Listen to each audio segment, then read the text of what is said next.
Olá, hoje é dia de ver Sônia Mena Barreto. A artista plástica vai falar de sua última exposição individual aqui em São Paulo, sua obra e o que está achando do país.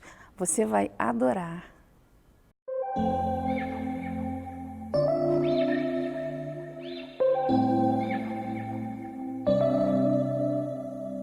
September we met, I could tell by your smile. You hadn't been with a good girl like me in a while. Yeah, you were impressed, couldn't leave me alone. Text me every time that you pick up the phone. Sônia, vamos começar a falar de trás para frente. A gente acabou de ver... Fazer o inverso. A gente acabou de ver a sua vernissagem, a sua abertura essa semana aqui em São Paulo. A gente está gravando em junho de 2019 e a Sônia está fazendo parte dos 60 anos da Galeria André. Então ela fez uma exposição individual que foi o maior sucesso há 48 horas atrás. Fala um pouco dessa exposição pra gente. Bom, foi muito, assim, tipo, compensadora. Foi uma recompensa para mim, porque foram 5 meses intensos de trabalho. Os últimos 2 meses eu não saía de casa, só ficava no ateliê trabalhando, porque é uma galeria muito grande. Eu acho que é uma das maiores galerias aqui de São Paulo. E são 3 salões lá embaixo, eu ocupei 2, né? Então foi assim, um grande desafio, porque há 12 anos que eu não faço uma exposição em São Paulo, né? Embora eu seja de São Paulo. Porque assim, eu acabei me dedicando às feiras de arte, tem o meu museu, que você sabe, lá em Bebedouro também. Então foram exposições que eu fui direcionando as obras para um lugar, a hora para o outro num lugar. Então eu não tinha aquele conjunto de obras para poder fazer uma exposição desse porte, né? Aí, quando eu fechei com a galeria para fazer, eu comecei a trabalhar exclusivamente para essa exposição. E o que foi bacana, assim, de retorno que eu tive das pessoas que iam conversar comigo, é que a maioria das pessoas ainda tinha um pouco do meu passado recente na cabeça delas. Então, eles ainda viam a Sônia pintora, que faz aquelas obras que são elaboradas, que são demoradas. Eu demoro 2 meses para fazer uma obra, então assim, é uma história assim muito, digamos, renascentista até, né? Porque eu faço as minhas telas, eu faço as minhas tintas, então tem um pré-elaboramento antes da pintura em si. Então são demoradas mesmo. Mas aí eu parti para outras mídias, né? Eu tardiamente comecei a fazer o que o artista jovem faz hoje, que é assim, experimentar. Então, experimentar mídias novas, tudo que me aparecia, que eu falava, me interesso por isso, eu ia pesquisar, aprender naturalmente, porque tudo você tem que aprender como fazer, e comecei a fazer. Né? Até hoje eu estava lendo uma entrevista da Madonna e eu achei que tem muito a ver comigo, porque ela escreveu assim, ela falou assim, eu quero voltar a ser ingênua. Aí ela explicou o que é ingênua, né? Então, assim, ingênua para ela é o artista que faz o que ele quiser sem se preocupar com a mídia, com quem vai comprar, com o que vão dizer. Ela não tem mais essa... Ela quer ser livre, né? Eu não cheguei nesse estágio ainda, mas foi mais ou menos assim, quando eu comecei a me dedicar para outras mídias, porque é um desafio. Por exemplo, as pessoas não conheciam a Sônia escultora. Então, assim, foi uma coisa que eu estava arriscando. Deve ter sido impactante, porque risco. É outra parte muito legal do seu trabalho. Foi um risco. Mas como eu comecei a tirar, eu estava deslocando no início personagens icônicos das minhas obras e transportando para o tridimensional.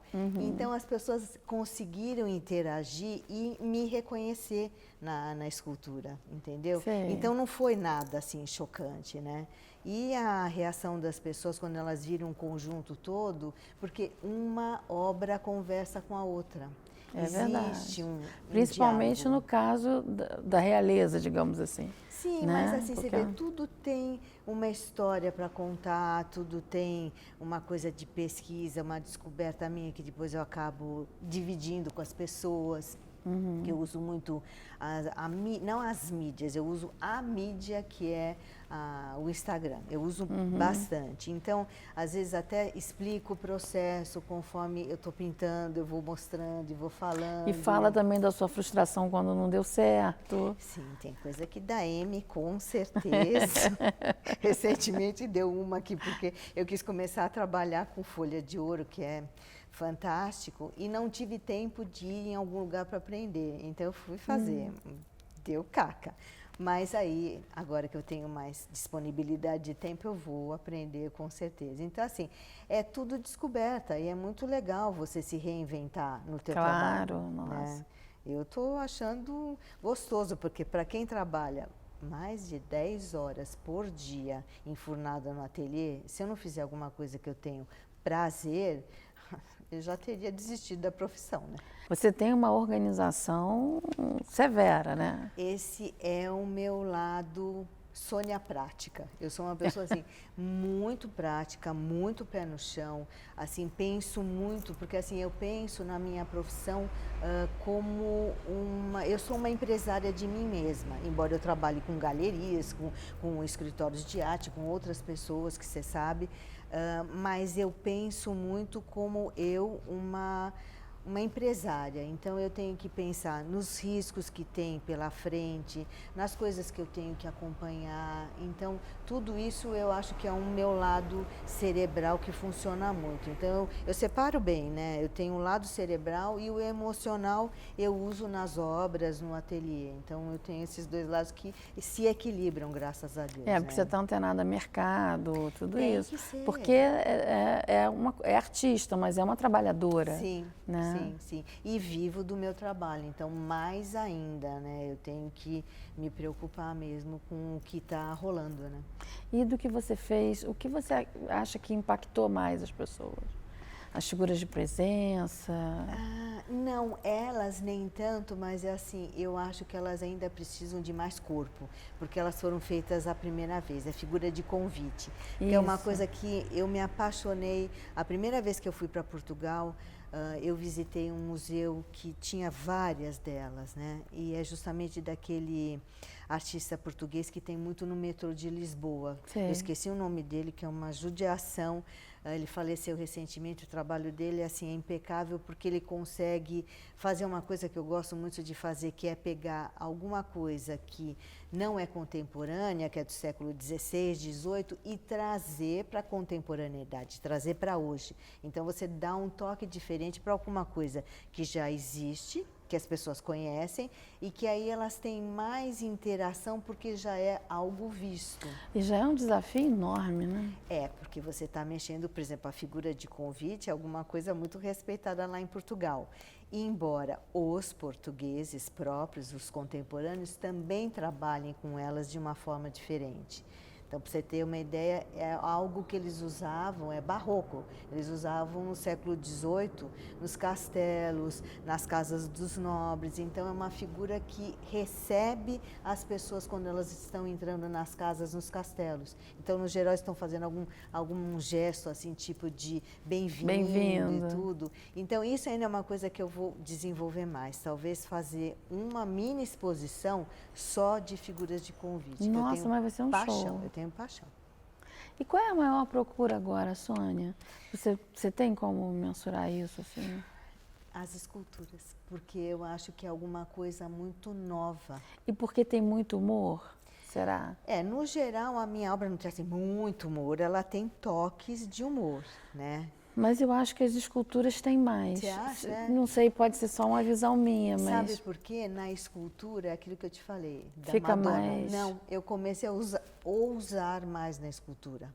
Então, assim, eu estou um pouco menos despreocupada, assim. A minha cabeça ainda tem que ser um pouco programada, porque eu sempre achei que a pintura é muito séria, entendeu? A gente tem que levar muito a sério. Então, tem certas coisas que eu gostaria de fazer na pintura, mas que eu me seguro um pouco. Com o tempo, eu sei que eu vou conseguir me soltar, né?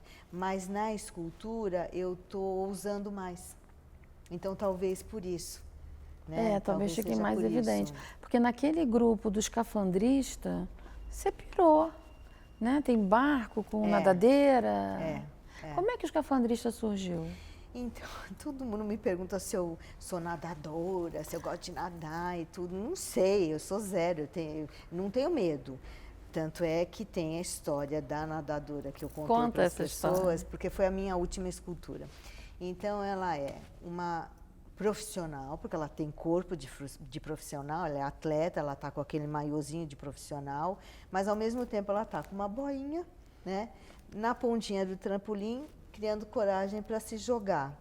E foi um lance que aconteceu nas minhas minúsculas férias agora de final de ano, que eu fui para Paraty com os amigos, e a gente alugou barco e tudo, e toda hora que a gente parava em alto mar, que descia, lá ia eu com uma boinha cor-de-rosa. Aí, dessas vezes, a minha amiga olhou e falou assim, Sônia, você não sabe nadar? Eu falei, não. Ela falou, você é louca, você está no meio do oceano aqui com essa boinha? Eu falei, não tem importância, eu estou com o meu tutu para baixo e para cima, que a gente apelidou de tutu. E daí veio a ideia de fazer a nadadora, que é uma sequência do mergulhador, do escafandrista e provavelmente depois eu vou desenvolver para alguma coisa a mais, porque mar me atrai. Eu amo o mar. Você sabe por quê? Acho que deve ser coisa de paulistana. Eu estava pensando nisso. Não, é isso e depois também dizem que o escorpião é signo do mar, da água. Ah, é? Eu achava que era da água. Então, talvez seja por isso. Não sei, eu sinceramente, eu sou meio cética com essas coisas de signo e tudo, mas talvez, né, tenha uma explicação assim. Mas eu amo o mar, eu tenho paixão por mar, né? É lindo, praia é lindo, eu gosto muito, é uma coisa que me acalma, me energiza, né? Não, e para botar numa obra não tem erro. Não, todo mundo ama e se relaciona de alguma forma. E depois também o que é muito importante, que é uma coisa que me encanta, são as vestimentas. Então, por exemplo, a roupinha do escafandrista é demais. É tudo, aquele é muito capacete fofa. é demais. A do mergulhador também, bárbara, com snorkel, com aquela roupinha de neoprene. Então, assim, essas coisas de visual, naturalmente, por ser uma artista plástica, são coisas que me encantam, né? E daí eu parto, né? Você acha que você viajou mais ali?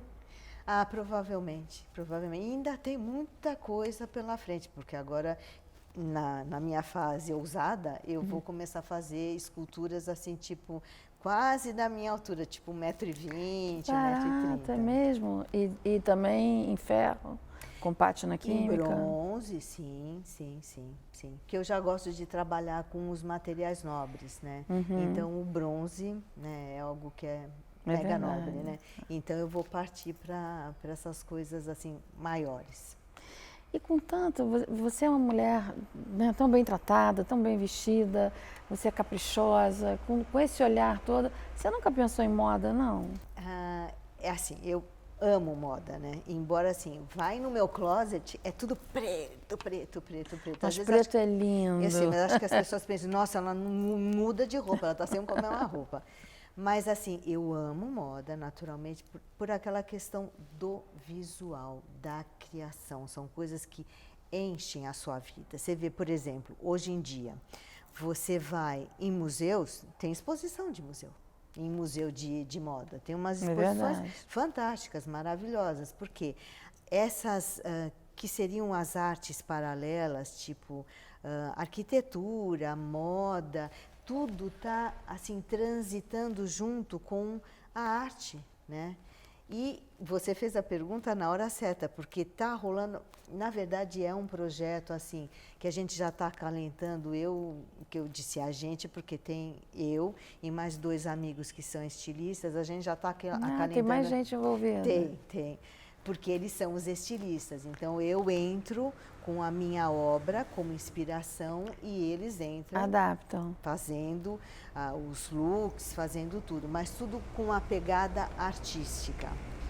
Então, assim, eu vou antecipar alguma coisa, não sei se eles vão me matar, mas eu vou fazer isso, mas não vou falar mais nada além disso.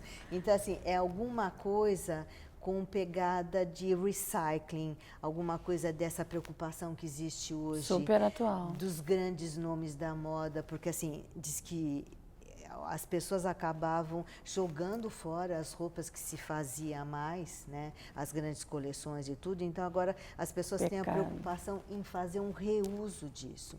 Então, o que nós vamos fazer é algo mais ou menos com essa pegada, mas sem esquecer naturalmente essa parte de visual, de beleza, de encantamento, que é o que... Né? Não, e a sua obra não vive sem isso.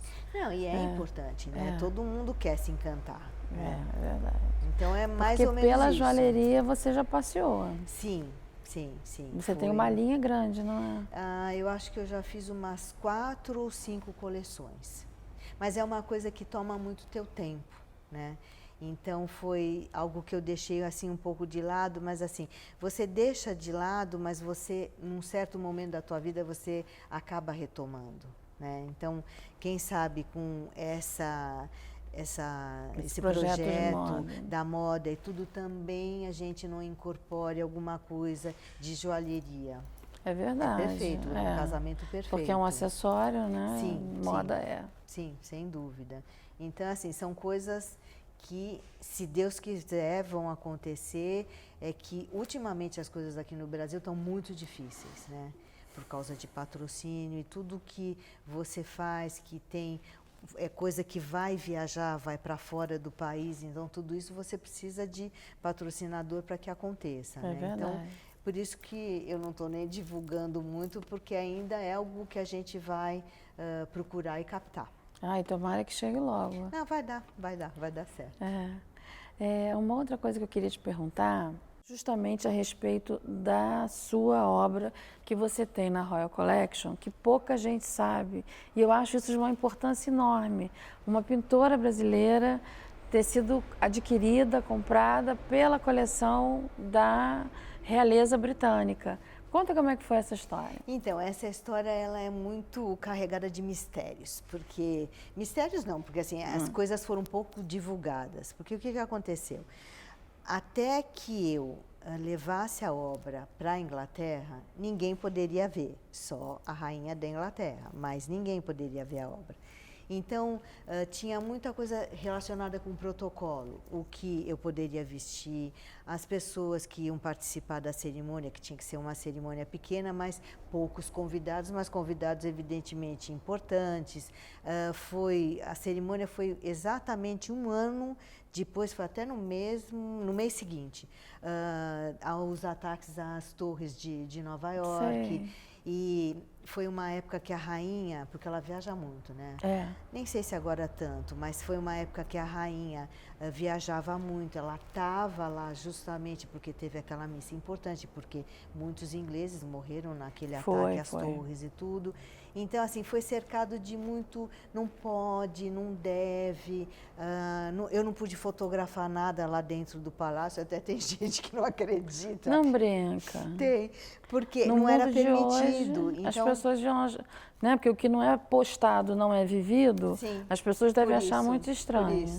Então, eu tenho fotos com as pessoas todas fora, na frente do palácio. Porque a partir do momento que a gente entrou, eu vivenciei as pessoas que foram convidadas e ninguém mais, né? Então, não teve nada para, assim, tipo, relatar o momento com imagem. Não teve nada disso. Mas foi, assim, bastante surreal, vou confessar, porque, assim, a cerimônia foi naquela sala que é onde eles chamam de sala chinesa, que é justamente onde tudo que é importante da família real, jubileu, casamentos, todos são feitos lá. E aí depois eles vão para a famosa sacada que eles falam com as pessoas que estão lá vendo. Então foi exatamente lá dentro. E tudo que tem lá, que é dourado, que eu comecei a reparar, e tudo tem uma lareira enorme, enorme, com uns dragões todos dourados, bem grandes. E eu comentei, era o Adido inglês aqui no Brasil, o Adido cultural. E eu comentei com ele, falei, nossa, que coisa maravilhosa. Ele falou assim, Sônia, tudo que você vê aqui, que é dourado, é ouro maciço. Nossa, inclusive o cavalete onde está a sua obra. Então você vê que era uma história muito... É uma tradição, aquisição. E nada familiar para a gente aqui no Brasil. Sim. Né? Tanto é que quando a minha assessora de imprensa foi para divulgar para um jornal e tudo, a pessoa do caderno, que era caderno especializado em arte, ela falou, eu não vou divulgar isso não, é uma história muito rococó, e a gente não tem nada a ver com isso aqui no Brasil. E ela não divulgou, entendeu? Então, assim, aí acabou ficando uma história meio... Eu também acabei... Ficou meio na sombra, né? Uma coisa que é tão especial. E assim, ficou meio na sombra porque até eu fiquei meio constrangida, porque depois, logo em seguida, eu fui fazer uma exposição em Salvador e o dono da galeria divulgou. Para que ele divulgou no jornal, aí começou todo mundo. É mentira, porque quem foi o primeiro foi o Caribé, aí teve que pedir para a embaixada mandar um documento dizendo que tinha acontecido. O Caribé não era brasileiro, era argentino. A obra do Caribé foi doada, presenteada para a rainha quando ela esteve. E a sua foi adquirida? A minha não foi adquirida, é uma história diferente, porque era um projeto que eu tinha, que hoje eu já quase não faço mais, que é uma interação que eu faço com uma empresa. Então, a empresa, ao invés dela contratar alguém, por exemplo, para escrever um livro, contar a história dela, ela me contrata para contar a história dela através da pintura. Que barato. E a Shell foi alguém que abraçou essa ideia. Certo. Só que, ao invés de querer que eu contasse a história dela, porque a Shell não sei se ainda é, a maior sponsor dessa Leonard Cheshire, que é a fundação importante lá da Inglaterra.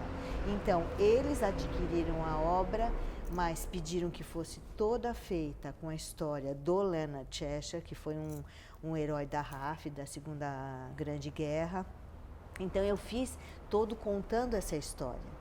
E foram coincidências super felizes, porque o presidente dessa fundação, que são sempre pessoas muito importantes, ele era muito amigo do curador da Royal Collection.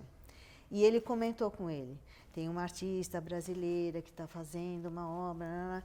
Aí ele falou, olha, vamos fazer o seguinte, porque para essa artista, que foi uma coisa que caiu do céu, ele disse assim, para essa artista seria muito mais importante se ela conseguisse entrar para a Royal Collection. Então, vamos fazer passar a obra por todos os trâmites que tem que passar e, se ela conseguir, aí entra para a Royal Collection. E aí ficou 2 anos a coisa acontecendo. Nossa, sendo que teve um intervalo praticamente de 1 ano quando teve o ataque às torres. Porque aí tudo paralisou, né? Menos eu que continuei a obra, mas as coisas lá paralisaram. E aí, por fim, eu fui aceita, aí teve a cerimônia, teve aquela história toda, mas numa época que não foi das melhores, mas que foi a que marcaram, porque marcaram acho que 3 datas, né? Uma delas foi bem próxima ao 11 de setembro, a outra que foi acho que dia 12 de outubro quando eu fui, e uma outra terceira que também não era uma data boa. Eu acabei ficando com 2 de outubro. Então você ainda fez a entrega, digamos assim, no dia da padroeira do Brasil. Você representou muito bem. Né? Verdade. É isso mesmo. Você contando isso me fez pensar numa coisa. Eu sou mais feliz que a Rainha Elizabeth, porque eu posso comprar uma obra sua a hora que eu quiser. Ela vem para minha casa, eu penduro e convivo com ela feliz da vida. Tá vendo como são as coisas? E a gente vai obra sabendo. Nem ficou com ela, porque ela faz parte da Royal Collection, porque tem a coleção privada da rainha e tem a da Royal Collection, que é da família. Então, são vários castelos, tem castelo Então, fica em exibição pública. Eles de vez em quando eles fazem exposições itinerantes por vários lugares, né? Tanto é que quando eu estava lá, estava tendo uma exposição de retratos em Londres da Royal Collection. Então, eles fazem de vez em quando umas exposições. Senão, eles ficam nos castelos. As obras ficam nos castelos. Deve ser difícil, porque eu fico pensando, quando a gente adquire uma obra, a gente gosta de conviver com aquilo. Eu preciso ver todo dia. Preciso mesmo. Então, imagina tirar da minha casa e falar, olha, eu vou tirar essa, porque eu quero expor. Eu ia ficar meio nervosa até voltar. Eu acho que a rainha já sublimou isso, né? Porque você Mas imagina os que ela outros, tem. eu penso nos outros todos que moram nos castelos. Tá. Pode né? ser, Deve ser, pode porque ser. E uma amostra dessa não vai ser de 15 dias, vai ser de 3 meses. Né? É muito tempo para ficar longe. Eu Mas acho que eu ia ser talvez bem agostinho. É que a gente já é mais apegado às coisas, né? É verdade. Eu acho que quem tem muito não tem tanto apego, porque você tem uma coleção. Imagina o que ela tem. A coleção dela é fantástica. É verdade, é. Não, e o inglês é muito peculiar. Né? O humor, tudo isso. Então, eles podem transar isso numa nice. Eles têm esse distanciamento, essa elegância, esse blasé, né? Em inglês é bem assim, né? Essa fleuma toda. Que a gente não tem nada disso, né? E a última pergunta, você acha que... Você está achando, acreditando que o país vai dar uma melhorada agora? Olha, realmente eu não sei. Ou querendo acreditar, pelo menos? Querendo acreditar, com certeza, porque não é possível a gente trabalhar tanto, né, e não conseguir progredir. E tem pessoas que parecem que não pensam nos que estão abaixo, porque quando você está com a vida ganha, que tem gente que está com a vida ganha, uns por merecimento e outros não, né? E eu estou falando desses que não são por merecimento. Quando você está com a vida ganha, você não vai se preocupar com o outro. Né? Quando você convive, por exemplo, eu convivo com os meus empregados, eu convivo com a pessoa que me trouxe do Uber, você vê que as pessoas trabalham muito e elas não conseguem levantar. Você fica empatando, você trabalha para gastar numa outra coisa, mas você não consegue ter um dinheiro a mais para fazer alguma coisa bacana, para poder viajar, para estudar. Para ter vida, né? Para conhecer, para viver. Não é só trabalho, né? Não é. Então, eu realmente desejo, espero que a gente melhore, porque realmente... É complicado. E você imagina viver de arte, então, no Brasil, mais complicado ainda. Porque arte é bom, mas não é feijão. Então... Se você for, assim, ser uma pessoa muito prática, ele é uma coisa que é um encantamento, é uma maravilha, faz muita diferença na vida da gente, mas é um supérfluo nesse aspecto. Por exemplo, se você tem que gastar com médico... seguro de saúde... Não é verdade, então, numa obra... Tem certas coisas que você... Não adianta você fantasiar muito, porque na verdade, a dura realidade, né? Então, eu também estou achando que agora o mercado de arte vai dar um belo sopro. Você sente que as pessoas querem comprar, é que elas têm um pouco de receio, né? Eu transito assim com várias camadas, né? Porque eu acabei aprendendo a fazer vários tipos de níveis de trabalhos. Tem as esculturas que são mais acessíveis, tem as cerâmicas que são mais acessíveis ainda, os originais nem tanto. Então, você sente a reação de cada camada, né? Tem uma que compra mais com facilidade, a outra nem tanto, mas eu acredito que é alguma coisa que está meio represada. Na hora que tudo for bem sucedido, como a gente espera e imagina, aí vai naturalmente deslanchar. Foi como eu falei, eu estava falando com o motorista, Portugal passou por essa fase ruim, né? Da Previdência e tudo. Eu estava lá quando o negócio estourou, que eles queriam matar todo mundo, os portugueses, né? Mas aí depois eles conseguiram se rearranjar, o país está super progressivo, você vê gente daqui do Brasil indo morar lá. Né? E como? Então, eu, sinceridade, como eu amo o Brasil, gosto de viver aqui, gosto de viajar também, mas gosto de voltar, né? Eu espero que a gente dê certo dessa vez. Tomara. Né? Obrigada pela entrevista, adorei. Eu que agradeço. Foi muito bom. Obrigada. Obrigada a você.